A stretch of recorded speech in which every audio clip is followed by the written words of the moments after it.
네, 이번 코너는 취재 파일입니다. 관심사가 큰 경제 이슈를 하나 골라 심층적으로 파헤쳐봅니다. 네, 현대차 그룹이 이른바 미국 중심 전략을 강화하고 있습니다. 현지 전기차 생산을 늘리고 또 제철소 설립도 추진한다는 구상인데 그 자세한 내용 사안업부 김경림 기자가 취재해 왔습니다. 네, 어서 오십시오. 안녕하세요.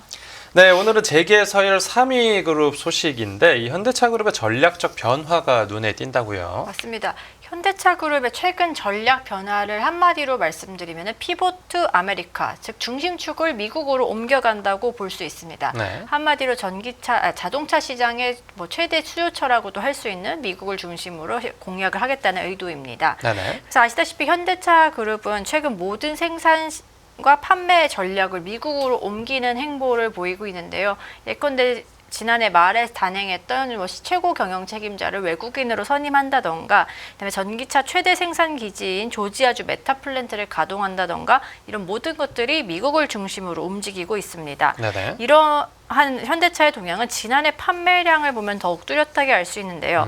현대차 기아가 지난해 미국 시장에서 판 자동차는 총 170만 대 정도로 전년 대비 약 3.4% 정도 증가했습니다. 네. 미국 판매량은 단연 국내 판매량도 뛰어넘는 수준입니다. 네. 지난해 현대차 기아의 국내 판매량은 약 124만 대, 125만 대 정도로 2023년보다 6% 넘게 줄어들었습니다. 한마디로 이제 시장의 중심은 미국이 된 거라고 할 수 있죠. 여기에 최근에는 현대차 그룹의 계열사인 현대제철까지 미국 공장으로 강판을 제공하기 위해 현지 제철소를 설립하겠다는 뉴스가 나오면서 더욱더 그 피보트 아메리카라는 전략이 설득력을 얻고 있습니다. 네, 철강을 이제 국내에서 만들어서 수출하는 걸로는 어떤 수요가 감당이 안 되다 봅니다. 그렇습니다. 현대차 그룹 입장에서는 그 새로운 대규모 공장, 앞서 말씀드렸던 메타 플랜트의 가동으로 추가적인 철강 공급이 굉장히 필수적인 상황입니다. 네. 일단 현대차 그룹이 목표로 하는 조지아주 메타 플랜트의 연간 생산량은 당장은 30만 대, 이제 추후에는 시장 수요에 따라서 50만 대까지 늘릴 예정이라고 하는데요. 예. 그러면 얼마나 강판이 필요하길래, 철강이 얼마나 추가로 필요하길래 제철소 설립까지 검토한다는 얘기가 나오냐. 네. 이걸 간단하게 계산을 해봤는데요. 전기차 한 대 생산에 들어가는 그 자동차용 강판은 대형 SUV 기준으로 800kg에서 1톤 정도라고 합니다. 그러니까 메타 플랜트가 앞서 연산 30만 대에서 50만 대까지 목표로 한다고 말씀을 드렸잖아요. 네. 그러니까 보수적으로 잡으면은 철강량이 추가로 30만 톤 정도 필요한다는 얘기입니다. 네. 근데 문제는 이제 현재는 국내 철강 업체들이 미국으로 수출하는 물량이 미국의 쿼터제에 적용을 받고 있다는 건데요. 네. 그 쿼터제는 미국으로 우리나라 국내 모든 철강 업체들이 합쳐서 260만 톤까지만 수출을 할 수 있다는 겁니다. 그러니까 전기차 한 대에 들어가는 그 철강량이 800kg에서 1톤 정도라는 점을 고려하면은 한 해 동안 한국에서 수입해오는 철강량, 즉 268만 톤으로는 전기차를 200만에서 300만 대 정도밖에 생산할 수 없다라고 할 수 있습니다. 네. 문제는 여기에 이 268만 톤이 전부 다 자동차에만 쓰이는 것도 아니지 않습니까? 예. 현지에서 조선소에 납품을 할 수도 있는 거고, 아니면 건설업체에 납품을 할 수도 있는 거고, 한마디로 그 자동차용 철강 수요를 충족하기 위해서는 이 쿼터제 제한에 걸린 그 철강 수입만 갖고는 부족하다는 얘기입니다. 또 전기차가 일반 내연기관보다 더 철강이 많이 들어가는 차인 것 같기도 하네요. 그런데 그 최근에 환율이 많이 오르기도 했고 또 이 제철소 짓는데 또 수조 원이 들어갈 거라는 얘기도 나오는데 지금 현대제철 내부적으로 자금 상황은 괜찮은 겁니까? 맞습니다. 그 언론 보도에 따르면은 한 10조 원 정도가 들어갈 거라고 하는데 네. 물론 현대제철 단독으로 이걸 다 투자하기에는 턱없이 모자른 상황입니다. 현대제철의 지난해 3분기 말 기준 현금성 자산은 약 1조 2천억 원 정도인데요. 언론에서 말한 그 10조 원을 조달하기에는 한없이 부족하죠. 네. 그래서 문제는 이제 향후에는 이런 현금 흐름을 조달할 수 있느냐인데, 이게 향후 현금 흐름 역시 그리 썩 좋아 보이진 않습니다. 아시다시피 최근 철강업계의 그 상황이 그리 좋지도 않고요. 증권가에서 추산하는 현대제철의 지난해 4분기 영업이익은 약 977억 원으로 이마저도 흑자 전환한 것입니다. 그러니까 그저 여전히 최근까지는 계속 적자 기조가 이어졌다는 뜻이죠. 네. 그리고 올해 2025년 연간 영업이익 전망치도 약 6천억 원 정도인데요. 그러니까 10조 원을 현대제철이 자기가 버는 돈만으로 조달하기에는 쉽지 않을 거라고 예상이 되는 이유입니다. 네, 네. 네, 지금 말씀해 주신 대로 이렇게 현금이 부족하면 뭐 채권을 찍어내거나 아니면 은행에서 대출을 받을 수도 있는 거 아닙니까? 맞습니다. 사채나 그러니까 쇠사채를 발행한다던가 아니면은 뭐 현지 은행 등에서 차입을 할 수도 있는데요.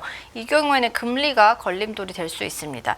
그 글로벌 신용평가사들이 보고 있는 현대제철의 신용 등급은 스탠더드 앤드 푸어스 기준으로는 트리플 B, 그다음에 무디스 기준으로는 Baa2입니다. 그러니까 회사채 투자 등급 중에서는 그렇게 매력적인 수준이 아니입니다. 네. 정확한 발행 금리는 뭐 회사 재정 상황이나 모기업의 신용 보증 등에 따라 조금 달라질 수도 있겠지만 그 같은 등급의 다른 회사가 얼마 정도에 조달했는지 어느 정도 금리에 조달했는지를 보면은 유출할 수 있지 않겠습니까? 네네. 그래서 지난해에 그 노트북 업체인 레노버가 현대제철하고 똑같은 신용 등급인데 이 회사 같은 경우에 5%에서 6% 사이 금리 5.6에서 5.8% 정도의 회사채를 발행했더라고요. 네네. 그래서 현대제철도 만약 레노버 수준으로 발행 금리를 받는다고 하면은 네.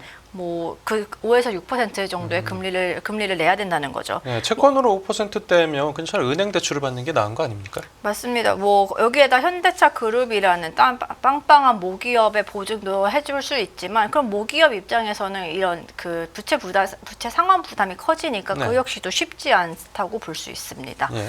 그래서 만약에 10조 원에 1조 원 플러스 10조 원에서 1조 원을 제외하고 나머지 금액을 전부 대출이나 회사채로 조달한다고 할 경우에는 뭐 쿠폰 금리를 5에서 6% 정도를 또 가정을 한다고 하더라도 한 연간 수천억 원의 이자가 발생한다는 계산이 나오는데요. 예. 근데 앞서 말씀드렸듯이 2025년에 현대제철의 연간 영업이익이 약 6천억 속도로 예상이 되고 있잖아요. 그러니까 필요 자금을 전부 회사채나 대출로 조달받으면 버는 족족 다 이자로 나가야 된다라는 계산이 나올 수 있습니다. 네. 그래서 가장 현실적인 방안은 뭐냐 하면 현대차 기아와 함께 JV, 즉 합작법인을 설립하고 지분을 몇 대 몇으로 나와서 투자금을 객출하는 방법이라고 할 수 있습니다.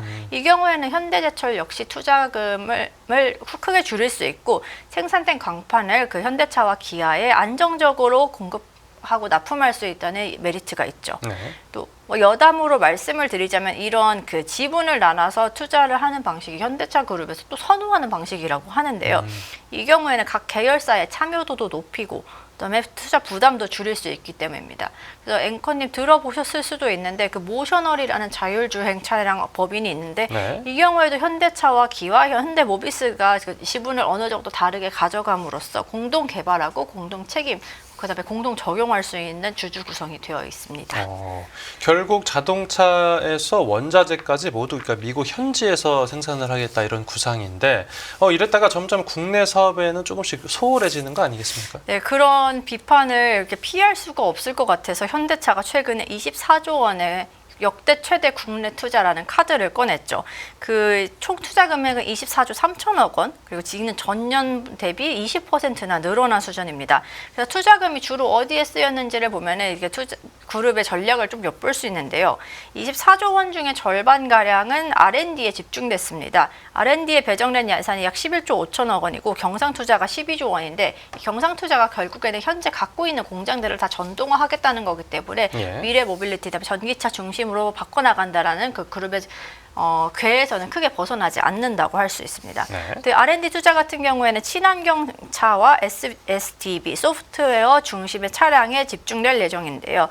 그 중에서도 수소차도 굉장히 각광을 받고 있습니다. 그 네. 현대차 그룹 같은 경우에는 전 세계 수소 특허의 7%가 현대차 그룹 거라고 하네요. 그래서 가장 많이 수소차 특허를 갖고 있는 거는 뭐 2만 개를 보유한 도요타인데 현대차는 이 R&D 비용의 많은 부분을 수소차에도 집중함으로써 도요타의 뒤를 바짝 뒤쫓고 그 다음에 이제 수소 사회의 어떤 리더십을 확보하겠다는 전략을 엿볼 수 있습니다. 네.